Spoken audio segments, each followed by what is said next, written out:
दोस्तों नमस्कार। महाराष्ट्र में खेला हो गया है।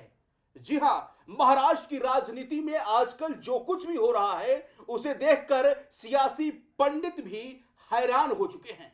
लेकिन इस वीडियो में हम आपको एक बात ऐसी बताएंगे जिसे सुनकर आप भी चौंक जाएंगे।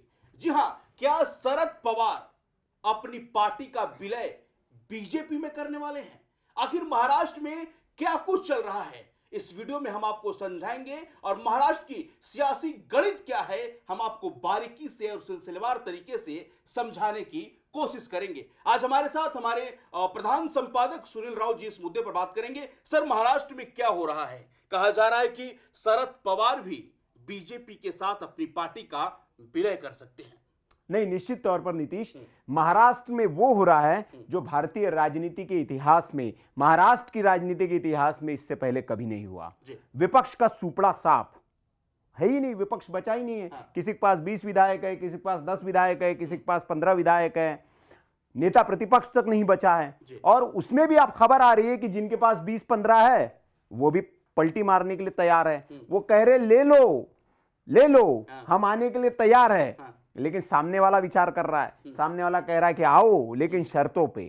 तो वो सब चल रहा है और शरद पवार पूरी तरह से लगे हुए हैं। लगातार वो अपने पार्टी के काडर को उन्होंने निर्देशित कर दिया है कि बीजेपी के चरणों में लेट जाओ, झुक जाओ, बिछ जाओ। अभी मैं ऐसे क्यों कह रहा हूं? लगातार बयान देखिए, सुप्रिया सुले मुखर रहती है संसद में, मोदी सरकार के खिलाफ मुखर रहती है, लेकिन क्या कह रही है? देवेंद्र फडणवीस जैसा नेता नहीं है। वाकई में वो पूरी 360 डिग्री यूटर्न।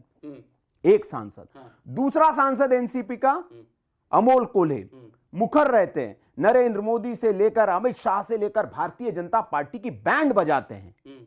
कहां? संसद में। लेकिन उनका कल या परसों के दिन, कल शायद एक एक्स पर उन्होंने देवेंद्र फडणवीस का एक वीडियो शेयर करके वो क्या बोलते हैं कि ये नेता है, इसके साथ शिवाजी महाराज का आशीर्वाद है। और कहते हैं ये ऐसा नेता चाहिए जो रैयत के लिए, रैयत मतलब राज्य, उन्होंने लिखा कि राज्य को ऐसे ही नेता की जरूरत है। ये क्या हो गया भाई? अब ये दो बयान छोड़ दीजिए, तीसरा बयान इससे भी भयंकर वाला है। एनसीपी के जो प्रदेश अध्यक्ष है जयंत पाटिल, शरद पवार के बाद उनको कद्दावर माना जाता है पार्टी में, उनका एक बड़ा बयान आया है। बड़ा बयान क्या आया? इंडी अलायंस के एक साथी संजय राउत कह रहे हैं, क्या कह रहे हैं संजय राउत? संजय राउत कह रहे हैं कि नीतीश कुमार हमारे साथ आने वाले हैं। बोले बीजेपी परेशान कर रही है, उनको धोखा देने वाली है, बेईमानी उनके साथ कर रही है, और मेरे पास पुख्ता खबर है कि वो कुछ फैसला लेंगे और इंडी गठबंधन में नीतीश कुमार आ जाएंगे। अब इंडी गठबंधन का ही दूसरा साथी जयंत पाटिल, उनका बयान क्या है पता है? बोले कोई फर्क नहीं पड़ने वाला। कौन कह रहा है? ये विपक्ष का विपक्ष में है, और ये कह रहा है बीजेपी को, मोदी सरकार को कोई फर्क नहीं पड़ने वाला इससे। बोले नीतीश चला जाएंगे, 12 सांसद है उनके पास, फिर भी बोले सरकार को कोई फर्क नहीं पड़ेगा, उससे ज्यादा तो आ जाएंगे। मतलब इशारों में उन्होंने बता दिया हाँ कि हम भी चले जाएंगे। बोले कि जाओ, वो तो चाह रहे कि नीतीश जाओ तो हम आओ। भैया सरकार जब अल्पमत में आएगी तभी तो जरूरत पड़ेगी ना, बिहार से आउट महाराष्ट्र से इन। हाँ, तो वो जयंत पाटिल का हुबहू बयान भी मैं कोट इन कोट आपको बताऊंगा कि उन्होंने क्या कहा है।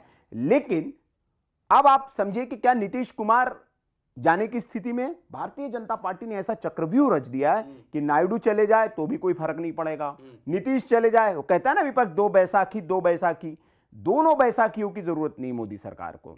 इस तरह का प्लान भी बीजेपी ने तैयार कर लिया है। जैसे संजय राउत भी कह रहे हैं कि 10 जेडीयू की विधायक सांसद है जी जो किसी भी वक्त बीजेपी में आ सकते हैं, और ये बात सच है। भारतीय जनता पार्टी ने वहां तैयारी कर ली है। शिवसेना के यूबीटी के 9 सांसद है, वो जब बीजेपी कह दे तब इधर आ जाएंगे। तो महाराष्ट्र में सर जो विरोधी है, विपक्षी हैं, उनका तो सुफड़ा साफ हो चुका है, हो ही चुका है, विरोध रहेगा ही नहीं। इसीलिए ना भाई, शरद पवार से बड़ा महाराष्ट्र की राजनीति में चाणक्य को किसी को नहीं कहा जाता, उनको चाणक्य कहा जाता है महाराष्ट्र की राजनीति का। वो नेता अगर पलट गया है तो उसने भविष्य देख लिया है। तो फिर विचारधारा का क्या होगा सर? जो आप समर्थक को बताते थे कि मेरा ये विचारधारा है, जो आप दिन रात 2024 के इलेक्शन में आप छाती पीट पीट के जिसका विरोध कर रहे थे, आप उसी के शरण में जा रहे हैं। दरअसल राजनीति में नीतीश विचारधारा नाम की कोई चीज नहीं होती। शरद पवार जो है के रिश्ते भी नरेंद्र मोदी से बड़े अच्छे हैं। जिस कांग्रेस के साथ रिश्ता अलग है सर, जो आइडियोलॉजी मैं आइडियोलॉजी बता दूं, क्या शरद पवार की आइडियोलॉजी क्या है? उनका कुछ तो शरद पार्टी का पवार भी की राष्ट्रीय आइडियोलॉजी विचारधारा क्या होगा। है, मैं ये समझना चाह रहा हूं। हाँ। शरद पवार की आइडियोलॉजी, शरद पवार ने जब अपनी पार्टी बनाई वो इस विचारधारा के साथ बनाई थी कि सोनिया गांधी एक विदेशी मूल की नागरिक है और वो इस देश की प्रधानमंत्री नहीं बन सकती। तो राष्ट्रवाद वाली विचारधारा हुई ना जी। शरद पवार की विचारधारा तो वही विचारधारा हुई जो बीजेपी की। सुषमा स्वराज भी यही कहती थी कि विदेशी मूल की महिला है, इसको देश की प्रधानमंत्री नहीं बननी चाहिए, और वही बात शरद पवार कहते थे। तो दोनों की विचारधारा एक हुई ना। तो इसी विचारधारा पर शरद पवार की पार्टी बनी। लेकिन शरद पवार ने 98 में पार्टी बनाई और 99 में उसी कांग्रेस के साथ गठबंधन कर लिया। तो शरद पवार की विचारधारा सत्ता वाली विचारधारा है। सत्ता जहां वहां पवार। तो शरद पवार विपक्ष में रहे, पक्ष में रहे, पावर में जरूर रहते हैं। इसलिए कहते हैं पवार का पावर कभी कम नहीं होता है। वो विपक्ष में रहे, सत्ता पक्ष में रहे, कोई मायने नहीं रखता, पावर उनका बरकरार रहता है। अभी वो विपक्ष में है लेकिन महाराष्ट्र में उनके सारे काम होंगे, उनका वही पावर रहेगा। तो मतलब महाराष्ट्र वाले चाचा भतीजे साथ आ सकते हैं। हो चुकी है पटकथा पूरी, लगभग कहा जा रहा है कि पार्टी का दोनों का विलय हो जाएगा। हाँ, और उद्धव ठाकरे भी इसी उहापोह में लगे हुए हैं कि किसी तरह से भाई जो बिछड़ी हुई शिवसेना थी या बिखरी हुई शिवसेना, उसको एक किया जाए दोनों दल। और ये संभव है, भारतीय जनता पार्टी, जिस भारतीय जनता पार्टी ने इसको तोड़ा है वही भारतीय जनता पार्टी जोड़ सकती है। तो इसीलिए तारीफ और वो चल रहा है, जो कहा जा रहा है कि कम से कम भाई ठीक है जो हमको एक करवा दो, और इसमें समझौता हो सकता है कि ठीक है पार्टी की कमान जो है भाई एकनाथ शिंदे के पास रहेगी, ठाकरे परिवार पहले के जैसा ही वो जैसे बाला साहेब की जो भूमिका थी उस भूमिका में ठाकरे परिवार रहे शिवसेना पार्टी में। तो इस तरह की बातें भी वहां से आ रही है कि ये चल रहा है, अब देखें क्या होता है। हाँ। लेकिन जयंत पाटिल जो है, वो जयंत पाटिल ने क्या कहा है, हाँ। ये मैं आपको बता दूं, उनका हुबहू बयान। जयंत पाटिल जो है उन्होंने कहा है कि उद्धव गुट के सांसद संजय राउत के जो बयान है उसके बाद उनका बयान आया और उन्होंने दावा किया था कि 10 सांसद वही तोड़ने की कोशिश कर रही है, इसलिए नीतीश कुमार परेशान है। अब इस पर जो बयान है, जयंत पाटिल कहते हैं कि नीतीश कुमार के जाने से केंद्र की सरकार को कोई फर्क नहीं पड़ेगा। नीतीश कुमार के पास 12 सांसद है, अगर इन 12 सांसदों का समर्थन हटा दिया जाए तब भी केंद्र सरकार अल्पमत में नहीं आएगी। मौजूदा परिस्थिति में मुझे कोई आसार भी नजर नहीं आते, और अगर कुछ घटक दल जिनकी संख्या ज्यादा सांसदों की है वो अगर बाहर निकलते हैं सरकार से तभी कुछ हो सकता है और सरकार अल्पमत में आ सकती है। उनका नीतीश से कोई फर्क नहीं पड़ेगा जी, 12 जाएंगे, उससे तो ज्यादा आने को तैयार है। तो ये किसको जवाब दे रही है? संजय राउत को जवाब दे रहे हैं। संजय राउत कौन है? इंडिया अलायंस के साथी है, महाराष्ट्र में महाविकास आघाड़ी के साथी है, और जयंत पाटिल भी महाविकास आघाड़ी के साथी है। तो महाविकास आघाड़ी का एक नेता महाविकास आघाड़ी के दूसरे नेता को जवाब दे रहा है, किसकी ओर से? बीजेपी की ओर से। ये बीजेपी के प्रवक्ता को कहना चाहिए, लेकिन ये कह रहे जयंत पाटिल जो एनसीपी के अध्यक्ष है महाराष्ट्र में।